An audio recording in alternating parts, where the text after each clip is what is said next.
Saat Tuhan bilang belum, what should we do? Kembali lagi di Cornerstone Connection. Nah, kisah yang kita baca ini tuh menunjukkan bahwa ketekunan dan iman yang sungguh-sungguh itu nggak akan sia-sia di hadapan Tuhan. Di sini pada peka semua kan? Peka dong. Besti. Karena Besti peka ya? Ya, karena pada dasarnya banyak orang-orang di luar sana, bahkan di dalam pelajaran sekolah sahabat Cornerstone kita, mengatakan bahwa orang kok nggak peka ya dengan keadaan daripada wanita ini. Kalau bahasa sekarang kan, kalau gosip kan cepet banget nyebar gitu ya. Ya, apalagi kalau perbuatan-perbuatan baik kan, biasanya kan gampang juga terdengar, meskipun nggak secepat kayak gosip-gosip nggak ya? Iya. Karena kan kalau misal contohnya ada teman datang ke kita minta tolong, habis itu setelah sudah ditolong, ya udah hilang aja gitu kan, hilang aja, lost contact gitu. Datang pas butuh doang. Itu dia.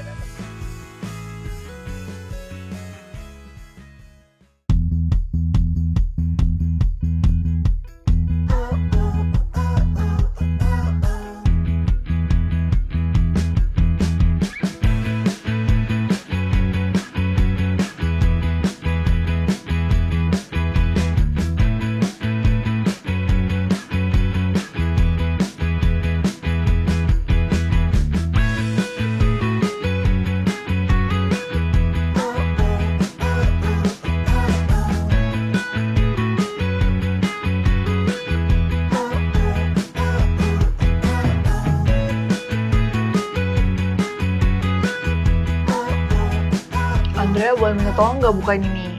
Aduh, nanti dulu deh, aku lagi sibuk baca nih. Aku nggak bisa, Andrea boleh minta tolong nggak? Aku Enggak. udah haus banget. Yaudah, buka sendiri lah atau minta yang lain, kenapa sih ganggu? Andrea, aku udah 2 kali lo minta tolong. Kamu beneran gak mau tolongin aku nih? Buka botol doang loh. Yaudah sini. Ribet Fix kamu. banget, Gal. Kamu mirip sama ibu kanan di toko Alkitab.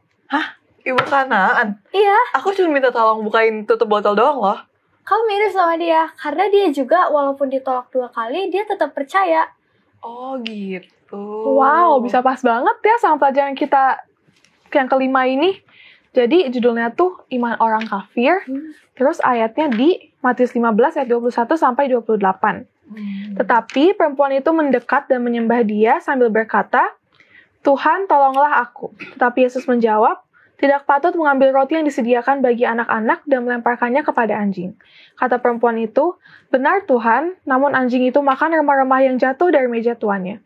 Maka Yesus menjawab dan berkata kepadanya, "Hai ibu, besar imanmu, maka jadilah kepadamu seperti yang kau kehendaki."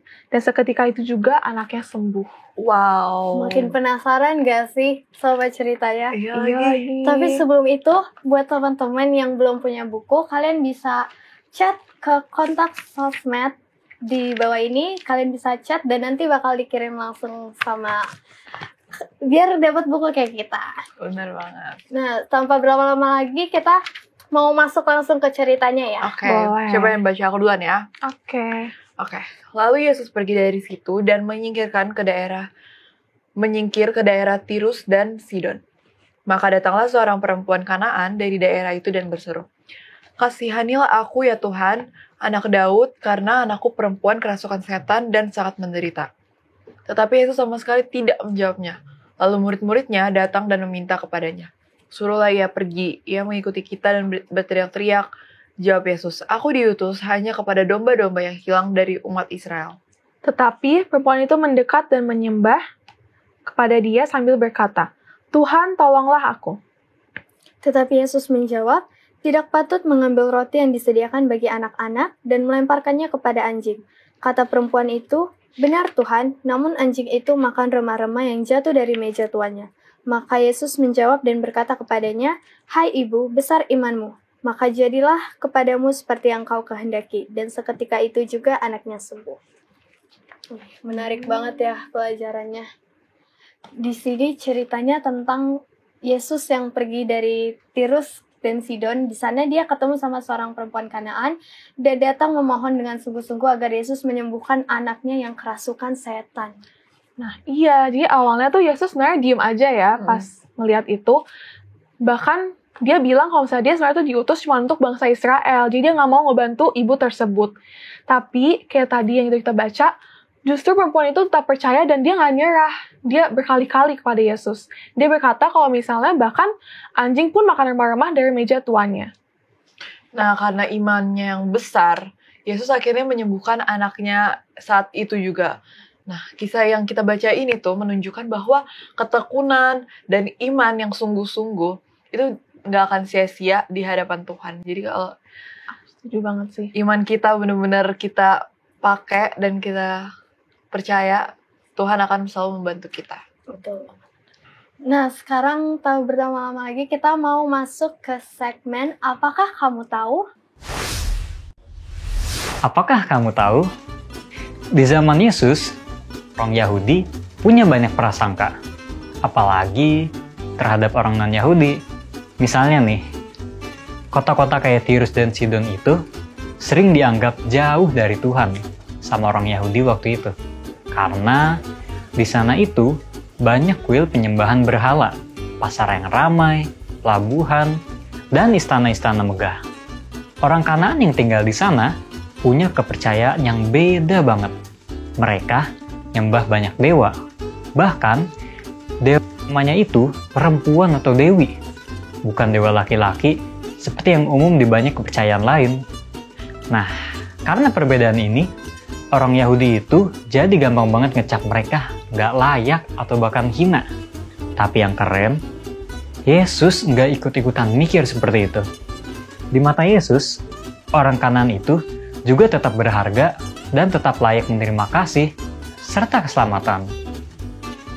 Dia lihat hati, bukan lebar dari orang lain. Nah, apakah kita juga udah belajar buat lihat orang lain seperti Yesus melihat mereka? Penuh kasih, nggak langsung menghakimi, dan tetap menghargai siapapun mereka. Jadi, coba deh kita tanya ke diri kita sendiri.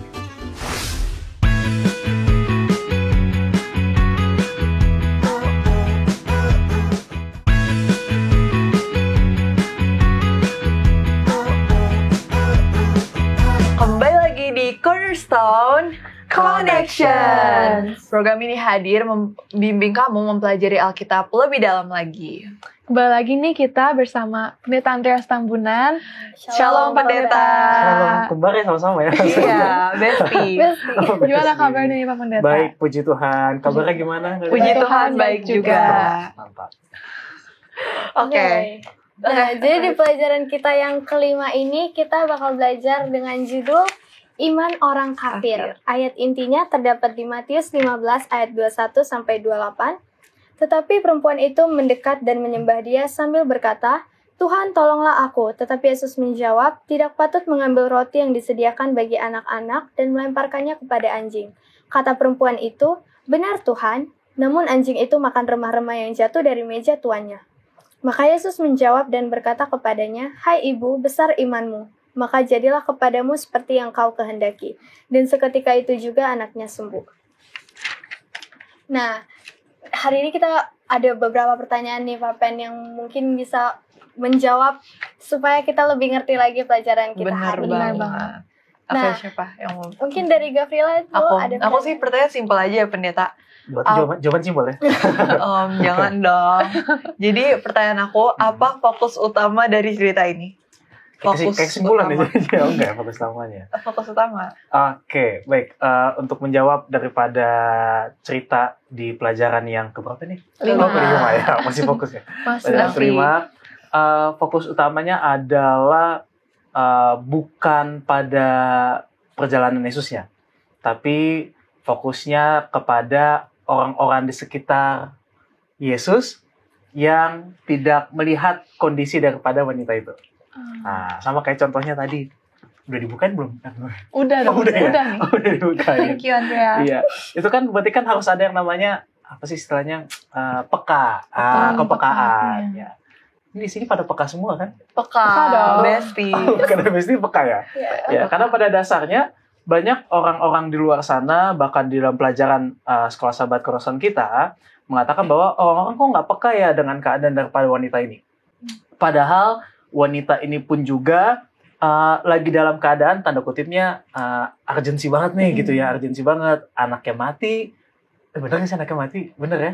Lagi Oh, enggak, anaknya lagi sakit, belum mati. Ya, jadi anaknya lagi sakit, bahkan butuh pertolongan secepat mungkin. Dan di dalam pelajaran kita dikatakan bahwa ternyata wanita ini pun juga, ibu ini, itu bukan orang yang kenal siapa Tuhan. Iya. Dia nggak Jadi mau. orang istilahnya tuh orang-orang kafir lah kalau dibilang kayak gitu. Ya, kalau istilahnya. Tapi pelajaran kita mengatakan orang-orang yang tidak mengenal akan Tuhan saja mencari setiap jawaban-jawaban, mana sih, siapa sih yang bisa sembuhin gitu. Nah, makanya fokus utama daripada cerita kali ini adalah bagaimana kepekaan di sekitar kita untuk membawa kepada sang jawaban daripada permasalahan kita. Oke, terima kasih pendeta atas jawabannya. Sama-sama. Nah, aku Next. ada yang penasaran sih. Kenapa Yesus tuh awalnya menolak permohonan wanita itu? Kenapa? Apa sih sebenarnya yang membuat Yesus akhirnya memenuhi permintaan wanita itu? Udah pertanyaannya. Ini kan masih ada lagi. Ya, jadi pertanyaan ini cukup bagus ya. Kenapa sih wanita itu gitu ya, wanita ini ditolak awalnya? Ya, pernah di sini deket sama cowok bisa ditolak? Kan Enggak nggak lagi. mungkin. Iya, iya. Soalnya bisa deketin semua ya. Gak pernah. Kalau nolak cowok pernah? Pernah. Sering lagi. Astaga, sering ya. Bercanda ya. Iya. Bercanda. Nah, it's okay. Kita mau tahu, maksudnya gimana sih perasaan orang kalau ditolak? Gak enak Ini sih. kebetulan karena pendeta doang cowok sendiri di sini ya, gitu ya. Jadi kalau biasanya kalau ditolak gitu ya, lagi deketin perempuan gitu, rasanya tuh sakit banget, kayak pedih banget rasanya, kayak aduh, masa sih, apa karena kurang ganteng kah atau kurang pinter kah atau kayak gimana kan, banyak gitu. Nah, pelajaran kita dikatakan bahwa wanita ini pun juga adalah wanita yang pada dasarnya ya dalam cerita kita mengatakan bahwa dia tuh butuh satu orang yang bisa menyembuhkan anaknya. Ya, bukan hanya itu saja, tapi dia itu sudah pergi ke, istilahnya kalau zaman dulu tuh dukun-dukun lah kayak gitu. Jadi udah datang ke dukun-dukun, bahkan sudah minta tolong ke sana kemari gitu ya. Gak ada yang bisa kasih jawaban. Iya. Bahkan dalam pelajaran kita dikatakan akhirnya timbullah satu harapan bahwa kayaknya ada nih cerita yang bisa cerita dia dengar bahwa ada seseorang yang bisa menyembuhkan anaknya. Ya kan biasanya kan kalau bahasa sekarang kan, kalau gosip kan cepet banget nyebar gitu ya. Benar. Ya, apalagi kalau perbuatan baik kan biasanya kan gampang juga terdengar, meskipun nggak secepat kayak gosip-gosip nggak ya. Ya, tapi lihat bagaimana pengharapan itu datang kepada wanita itu. Ya. Jadi gini, kalau mau dilihat secara ringkasnya ya, perjalanan Yesus itu kan tadinya dari Kapernaum ke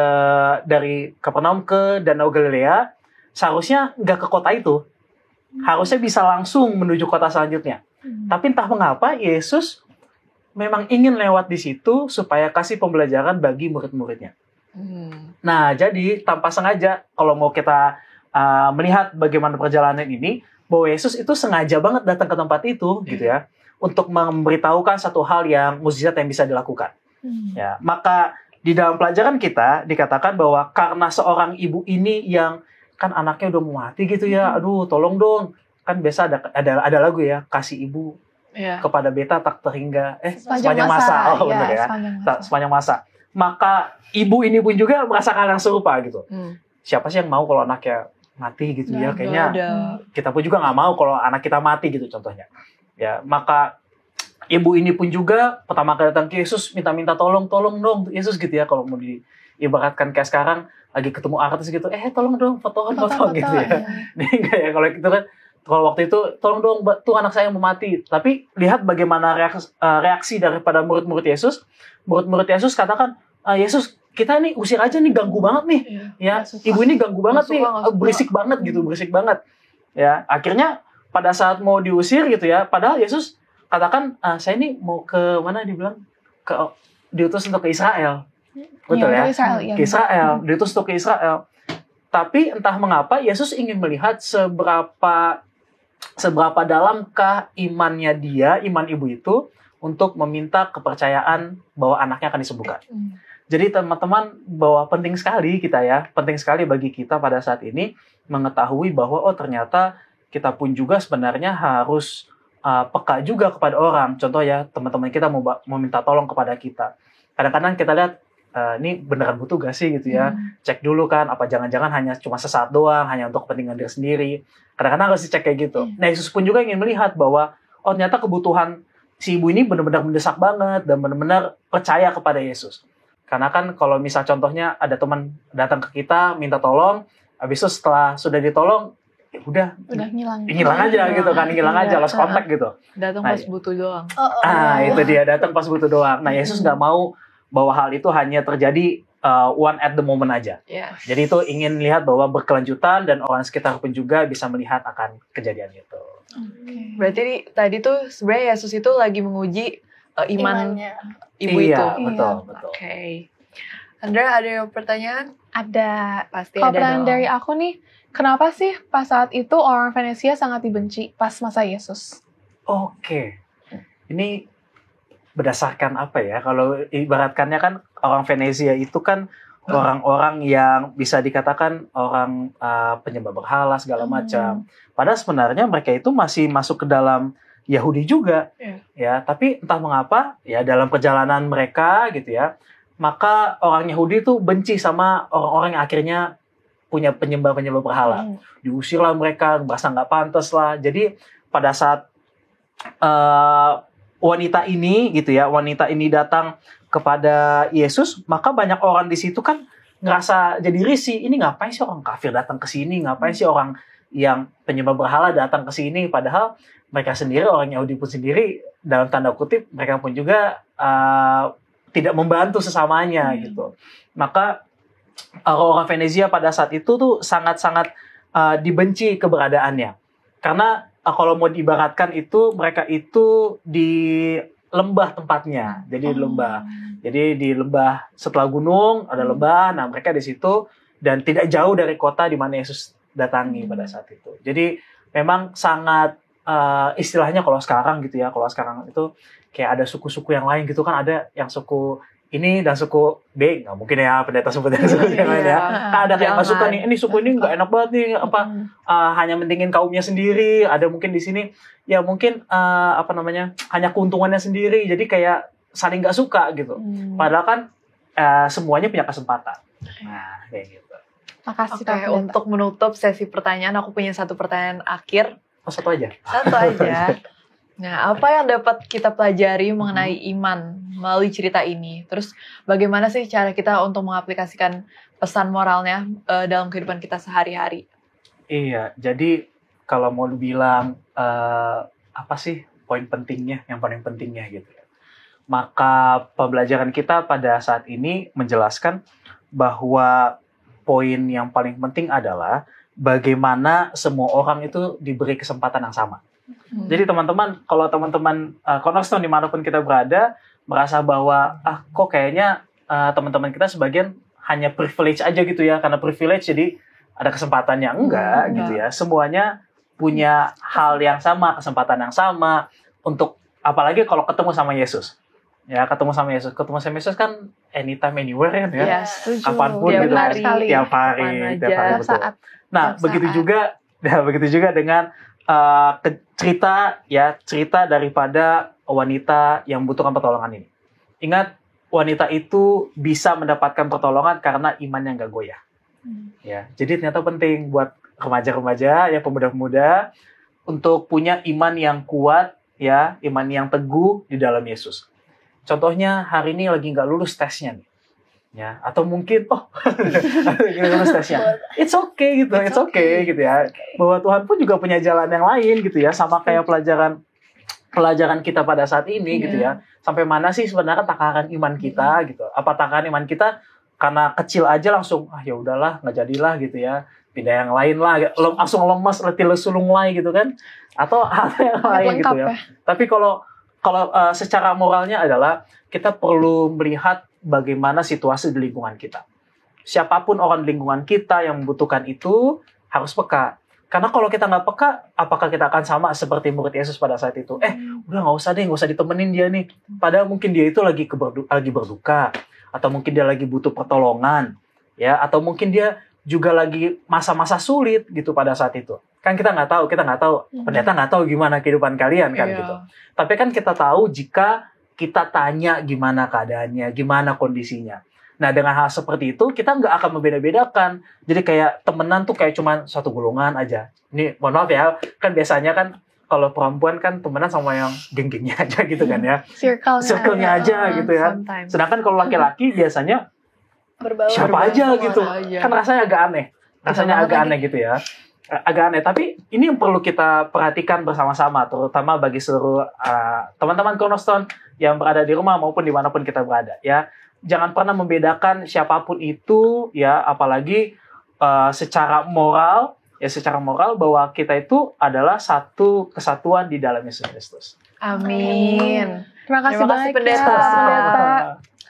Oke. Keren, luar biasa sekali ya Ya. pelajaran kita yang kelima ini. Kekuatan Dari sini iman. aku dapat belajar kalau kita nggak tahu kapan iman kita diuji sama Betul. Tuhan. Jadi kita harus tetap selalu siap dimanapun kita berada. Jangan goyah ya. Nggak boleh goyah. Dan Walaupun sekecil biji sesawi. Oke, dan harus peka. Peka terhadap lingkungan. Oke, terima kasih ya Pak Pendeta untuk penjelasannya. Dan saat ini kita akan lanjut ke segmen selanjutnya, yaitu apa pendapatmu?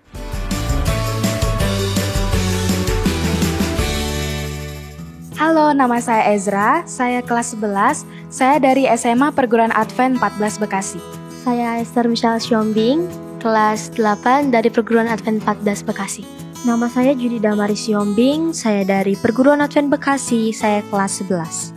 Halo semuanya, nama aku Dea Sitohang, dari kelas 11 IPA dari Perguruan Advent 14 Bekasi. Halo semuanya, perkenalkan nama aku Rarensia, aku dari kelas 11 IPA dari SMA Perguruan Advent 14 Bekasi. Halo, perkenalkan nama aku Elena Sofi Simbolon. Aku kelas 10 IPA. Aku bersekolah di Perguruan Advent 14 Bekasi.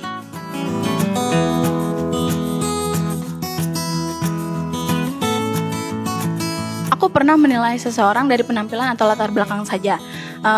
Menurut pendapat aku, kadang-kadang aku merasa biasa aja atau kadang nggak peduli gitu. Tapi sebagian orang aku merasa kayak dia sok kenal atau bahkan sedekat gitu loh. Saya pernah menilai orang dari penampilan atau dari latar belakangnya. Gimana perasaan saya saat mereka menilai saya tanpa tahu saya sebenarnya? Menurut saya itu agak kesal karena mereka itu terkesan sok tahu. Pernah, dan itu menjadikan kepada saya sebuah pelajaran untuk tidak menilai orang lain dari latar belakangnya saja. Dan kalau orang lain menilai saya dari latar belakangnya saja, saya akan merasa sangat kecewa. Pernah, dan itu menjadi suatu pelajaran supaya tidak menilai orang lain dari latar belakangnya saja. Dan kalaupun orang lain menilai saya dari penampilan luar saja, itu pasti membuat saya juga kecewa. Jujur aku pernah menilai orang hanya dari penampilannya atau dari latar belakangnya. Tapi kalau misalnya ada orang yang menilaiku dengan cara seperti itu, jujur aja perasaan aku kesal karena mungkin saja penilaian mereka tidak sesuai dengan aslinya diri aku seperti apa. Jujurnya aku pernah menilai orang lain dari penampilannya karena hal pertama yang kita lihat dari orang lain kalau misalkan pertama kali kita ketemu ialah penampilannya. Kalau misalkan perasaan aku, orang lain menilai aku tanpa benar-benar kenal itu ada dua. Kalau misalkan orang lain menilai aku dengan baik, aku bakalan senang. Kalau misalkan sebaliknya, aku bakalan sedih atau kesal.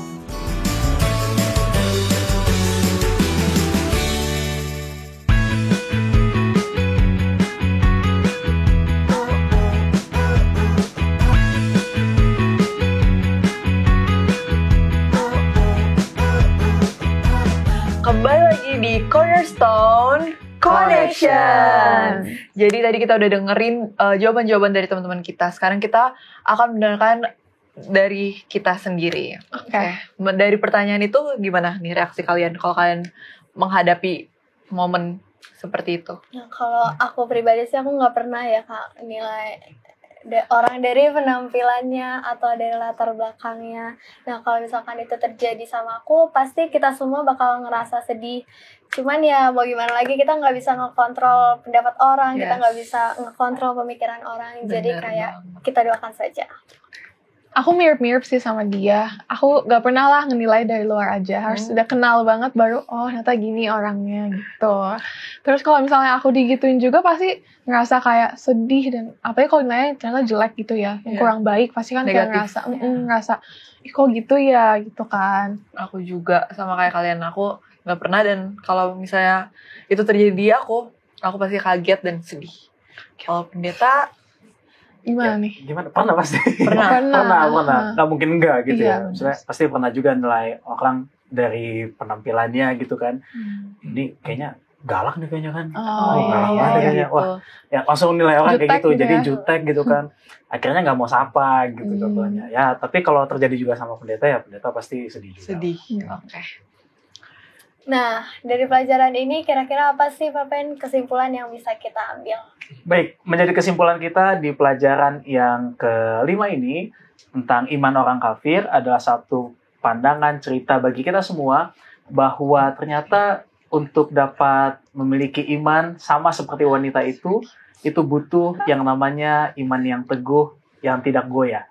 Kenapa? Karena seringkali kan kita menilai orang dari luarnya saja, tidak pernah melihat dari dalamnya. Apa yang dijalaninya, apa yang dirasakannya. Tapi ingat bahwa apa yang dilakukan oleh murid-murid Yesus, jangan sampai kita lakukan juga kepada teman-teman di sekitar kita. Kalau ada teman-teman yang kesusahan, langsung bantu. Kalau ada teman-teman yang membutuhkan, langsung ulurkan tangan kita. Karena Yesus pun juga tidak pernah melihat orang dari tampang luarnya saja. Yesus menolong semua orang tanpa terkecuali siapapun itu, karena Yesus inginkan adalah semua orang dapat diselamatkan. Puji Tuhan, terima kasih pendeta atas kesimpulan dan jawaban-jawaban sebelumnya. Untuk menutup kayak kurang lengkap deh kalau misalnya pendeta belum doain kita, doain pelajaran kita, dan doain teman-teman juga yang ada di rumah. Oke, kalau begitu mari kita tunduk kepala, kita bersatu dalam doa. Tuhan Allah Bapa kami yang bertata dalam kerajaan sorga, terima kasih untuk satu pelajaran yang indah yang Kau berikan bagi kami, bahwa pada saat ini kami harus melihat bagaimana perjalanan iman daripada wanita yang membutuhkan pertolongan oleh karena kesulitan yang dihadapi. Namun biarlah kami seluruh anak-anak Cornerstone dimanapun kami berada dapat melihat, bahkan mempelajari, serta mengaplikasikannya juga dalam kehidupan kami, bahwa kami membutuhkan Tuhan di setiap hari, di sepanjang kehidupan kami, sehingga kami pun juga dapat menjadi saluran berkat Tuhan bagi orang-orang di sekitar kami. Terima kasih ya Allah Bapa, Kau kiranya juga berikan kesehatan bagi kami semua, teman-teman Cornerstone yang berada dimanapun kami berada dan berada di studio. Tuhan berikan berkat yang sama, berkat kesehatan jasmani dan juga rohani. Inilah seluruh doa kami Bapa, karena kami alaskan doa ini dalam nama Tuhan Yesus kami berdoa. Amin. Amin. Oke, terima kasih banyak ya Pak Pendeta sudah menemani kita hari ini dan juga teman-teman yang menonton di rumah. Semoga kita semua bisa sama-sama mengerti pelajaran kita. Amin. Dan menjadi berkat bagi kita semua. Sampai ketemu teman-teman yang selalu setia mencari dan belajar firman Tuhan melalui Cornerstone Connection.